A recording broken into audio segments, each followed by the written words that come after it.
Hi everyone, my name is Daniel Cox. I'm a private chef here in Bozeman and Big Sky, Montana.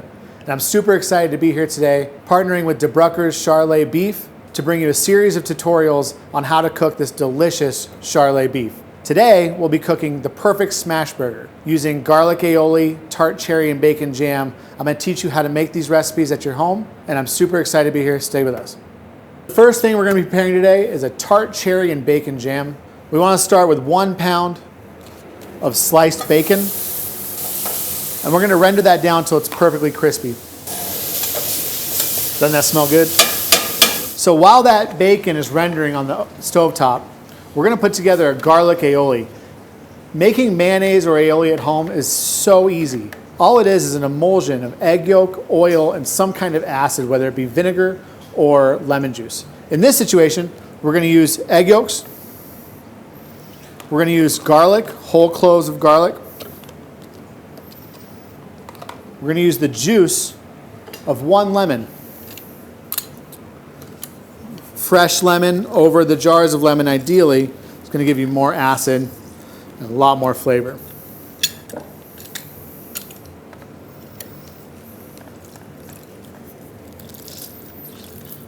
Salt. And Dijon mustard. Again, the recipes I've included with this video. To make the aioli, we're gonna blend the egg yolks, the garlic, the lemon, the salt, and the mustard for about 30 seconds.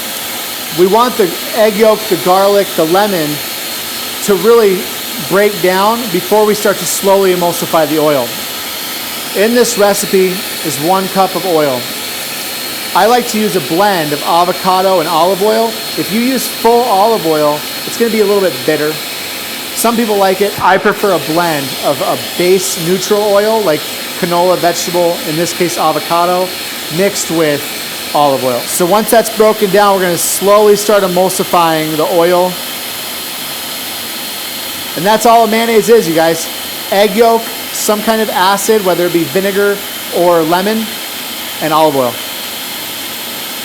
So the reason that you want to slowly emulsify that oil into the egg yolks is so that you get this creamy consistency of that aioli, which, to be honest, is just a fancy word for mayonnaise.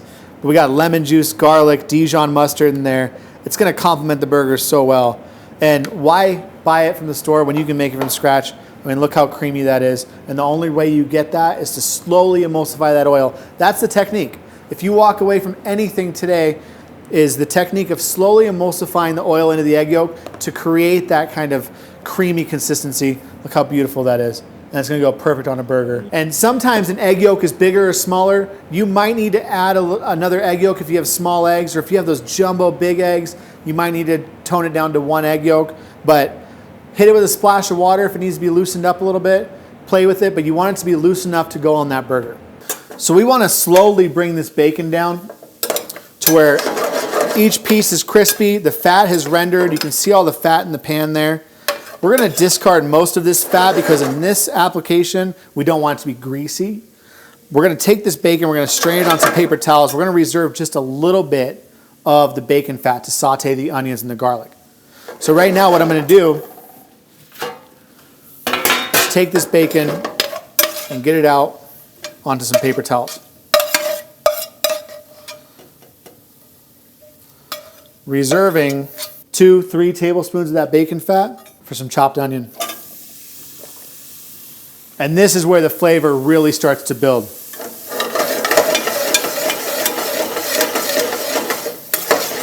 So the rosemary salt is what we're gonna season the JoJo's with and the beef when we go to make the smash burgers. It's a blend of salt, pepper, smoked paprika, garlic powder. And in this case, we're gonna chop fresh rosemary using that salt as an abrasive on the cutting board to really break down the rosemary, get it very fine, but also draw the oils out. Once this is done, you chop that rosemary, you marry it all together. You can keep this in your pantry for a week, 2 weeks. That rosemary is just gonna get better and better, and you can season basically anything with it. All right, so one more time right here, we've got salt, black pepper, smoked paprika, and garlic powder mixed with that fresh chopped rosemary. I mean, come on, this is gonna make everything taste delicious, especially our smash burgers, and our oven baked JoJo's. So once that bacon's fully rendered and got crispy bits in there, we're gonna pull it out, strain it onto some paper towels, and we're gonna add in chopped onion, some sliced garlic. Now when using garlic, you wanna take that butt off, the stem piece, and for this application, we're just gonna slice it. We're not gonna worry about mincing it. We're not gonna press it through any garlic presses. We're gonna give it a quick slice, but not using those butt ends. I don't know if butt end is a culinary term or not, but I think you understand what I mean. So sliced garlic, some onion. We're gonna sweat all that down. When I say sweat, I mean we're gonna cook it till it's translucent and fragrant. So we're gonna take this garlic, we're gonna throw it into that pan with a little bit of that bacon fat, and we're gonna let that cook for 5 to 7 minutes. All right, so once those onions and those garlic have kind of got a little bit of color on them, they've sweated down, they're getting translucent color, they also smell really fragrant, we're gonna what's called deglaze the pan. So to deglaze the pan, you wanna use liquid, sometimes wine, sometimes water, sometimes stock. In this situation, we're gonna use organic tart cherry concentrate. You can find this at the grocery store.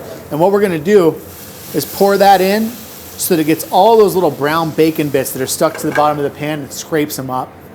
And it's flavored. We're gonna add in some brown sugar, red pepper flakes, bay leaves, and then 1 sprig of rosemary.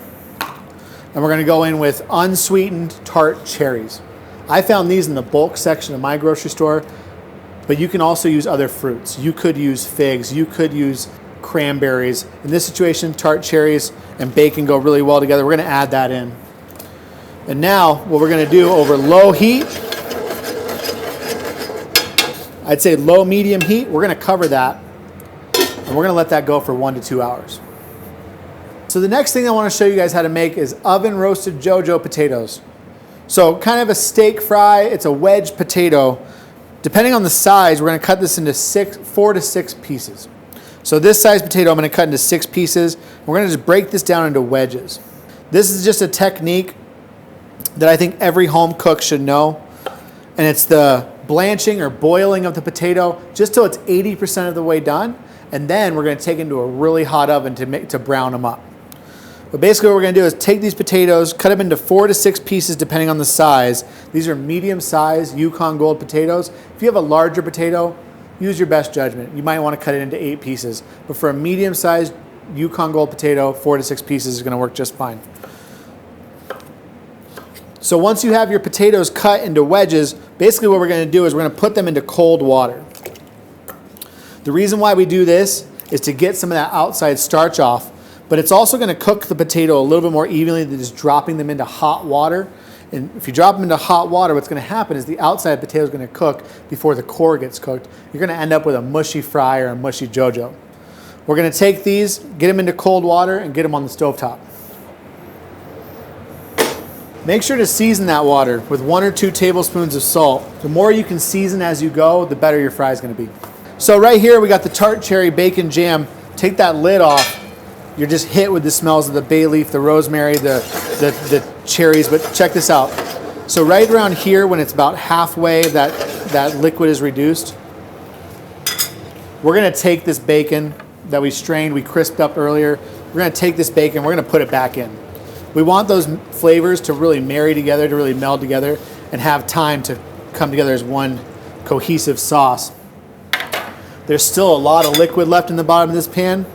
We want to take this over low heat for about another hour. Cover it up. So this tart cherry and bacon jam has been cooking for about an hour and a half. You can see that the liquid is down to just a couple of tablespoons. The sugar in that liquid will help when you cool it off. It's going to kind of bring it together into more of a sauce consistency, but this is getting really close. We want to put it on the burger hot. So if you make this ahead of time, cool it in your fridge, and then just pull out what you need for your burgers. This will live in your fridge for a week. What we're going to do is we're going to let this go for 20 or 30 more minutes.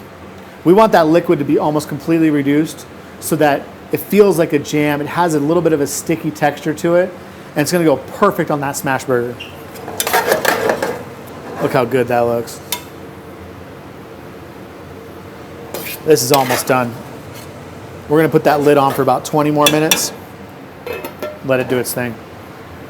So this tart cherry and bacon jam, it's been cooking down for close to 2 hours. We want that liquid to just about be gone. You see there in the bottom of the pan, there's hardly any liquid there. That means that all of that tart cherry juice, the onion juices, the garlic, all that flavor is soaked up into those dried, unsweetened tart cherries. And what you're left with is gonna be just a flavor bomb on that burger. So we're gonna get this into a bowl here. We're gonna pick out the rosemary and the bay leaves because that's not exactly the best of eating. And we're gonna put this down to cool. Like I said before, you wanna serve this on your burger hot. So if you're not eating this right away, you can put it in your fridge and then just heat up what you're using as you go. Look how good that looks though. And we're gonna go through, we're gonna pick out all those bay leaves and all that rosemary. But this is gonna add such a tart, smoky, and salty element to that burger. There's also red chili flakes in here, which adds a little bit of kick. Overall, you're gonna get a lot of flavor out of this tart cherry and bacon jam. So once your potatoes have cooked for 5 to 6 minutes, they should be about 80% of the way done. You can check it with a toothpick to make sure, or just throw it on your cutting board, cut it and eat it. It should be still a little al dente, but I'm gonna put it on a rack like this so that the steam helps to dry it out. And now, the biggest trick or hack that I wish you would walk away with today is to preheat your sheet tray. So I have my oven on at 450. If you want, you can do 500 degrees. You want high temperature and you want to preheat your sheet tray in that oven. We're gonna let the oven and the sheet tray come up to 450 to 500 degrees. We're gonna oil the potatoes with the rosemary salt, and we're gonna pour those potatoes on the hot sheet tray so you get that sizzle and you get that sear that you would want in a JoJo potato. Blanched or boiled, these JoJo potatoes for 5 to 6 minutes, they're about 80% of the way cooked. We strained them out, we laid them in a single layer so that the steam would help dry the outside so that when it goes in the oven, it gets color instead of steaming in the oven because of all the moisture. So basically we're gonna take these, put them into a bowl. We have our sheet tray preheating in the oven. We're gonna take those JoJo potatoes, a little bit of olive oil, a little bit of that rosemary salt that we made earlier. Don't over season them. You can always add more salt afterwards, but you can't take it away. Olive oil, rosemary salt, give them a quick toss. They're not falling apart in the bowl because we cooked them perfectly for 5 to 6 minutes. Once they're seasoned up, I'm gonna grab that hot sheet tray. It's been in the oven, preheating with the oven at 450 degrees. And we're gonna go. You hear that sizzle? That's what you want. That's gonna help get a sear on that potato so that it doesn't steam in the oven, but it sears in the oven. Instantly, it smells amazing. I have those cooking for about 8 to 10 minutes. I included the recipe attached to this video. So the reason I love smash burgers as much as I do, it kind of has that diner, drive-in, fast food burger feel. Obviously we have a lot of gourmet ingredients here. The tart cherry bacon jam, the scratch-made garlic aioli. I took DeBrucker's ground beef and I balled them into 4-ounce pieces. We want a 3 or 4 ounce ball here so that when we smash it out, it becomes thin and that surface area crisps up on the cast iron skillet. I have a locally made here in Bozeman brioche bun. And we're gonna walk through how to make these smash burgers. So we're gonna take these 4-ounce DeBrucker ground beef patties. Basically, the technique of making the perfect smash burger is you can either use a press. I got this off of Amazon, 14, 15 bucks. We're gonna put those balls down, season them up with a little bit of rosemary salt that we made earlier. And we're gonna get a little bit of oil on that press and press it out.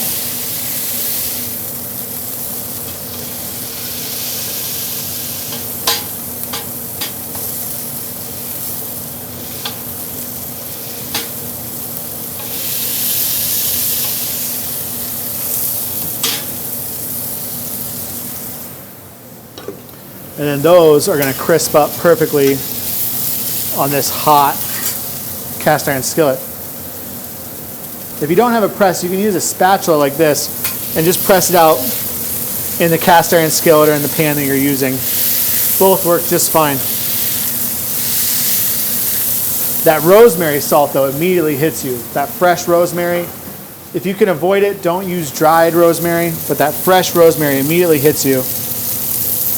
Incredibly fragrant. So on any burger, you can use whatever type of cheese you want. For me, creating the perfect smash burger includes American cheese. But you could also use white cheddar, Gouda, pepper jack, whatever you like on your burger. What I like about American cheese is that it doesn't break, it doesn't separate. So, the perfect smash burger, before we flip it onto that second side, we're gonna do a little bit of Dijon mustard. What this is called is a mustard fried burger. And some shaved onion.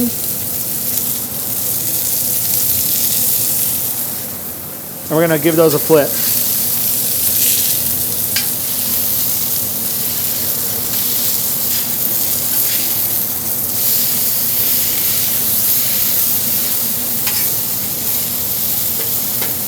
Immediately you get hit with the smell of that mustard, the smell of that rosemary salt, the fragrance is coming off of those onions. We're gonna go with a slice of American cheese. We're gonna let those cook for an additional 4 minutes and we'll be eating some burgers. So the reason that we wanna preheat our sheet tray is that so you get a nice crust on those JoJo's. Look at those. So we cooked them in water until they're about 80% of the way cooked. We put it down on a seared sheet tray. That's why we do that right there, so you get that nice sear on that potato. These look absolutely perfect. And the smell of that rosemary salt is killer. What I like to do is take this bun, as those burgers are finishing up, move them to the side. Take this bun, cook it cut side down, right there in a little bit of that beef juice. What I love about Charolais beef, it's about 80-20% ground beef, but it's rich. It's got so much good beef flavor, and that's why Charolais beef is so unique. We're gonna take those buns, put them down, and we're gonna give those buns a little smash as well. We wanna really get those warmed through and get a nice crisp on that cut side. Give them a little smash though, so it kind of helps them along. So now that we got a good toast on those brioche buns, we've kind of smashed them out, they're warmed all the way through, we're gonna assemble this burger. Go down with that bottom bun. We're gonna give it a little bit of that homemade garlic aioli. Aioli both sides of the bun. You want it to be nice and saucy and bring so much flavor with that fresh garlic, the lemon juice. We're gonna go down with double patty, smash burger, American cheese. And then we're gonna give it some of that tart cherry and bacon jam. This is really what sets this burger off. Every single step of this process is important. The smashing of the burger, caramelizing that patty itself. But this tart cherry and bacon jam, for me, is really what's gonna set this burger off. We're gonna get this nice toasted top bun, a little bit more of that aioli. Right on top. For me, that's the perfect smash burger. See that the crispy bits right there, the crispy cheese, the crispy onion. That's why smash burgers are so killers, because you get that crispiness that's just so flavorful, so juicy. But the burger is still cooked properly. It's gonna be medium well. If you like it more, keep it on the griddle more. But either way, cooking it hard and fast like that is gonna give you texture, crispiness, and it's gonna just be an overall juicy burger. All right, now the part that I enjoy the most, I'm gonna actually try the burger. The reason why I love Charolais beef as much as I do, it's rich. While the beef is 80-20, good fat content, the fat that it does have is just, it's so flavorful, got great beef flavor. It truly is some of the best beef as a chef that I've ever had. Tart cherry and bacon jam, American cheese, garlic aioli. Let's get it.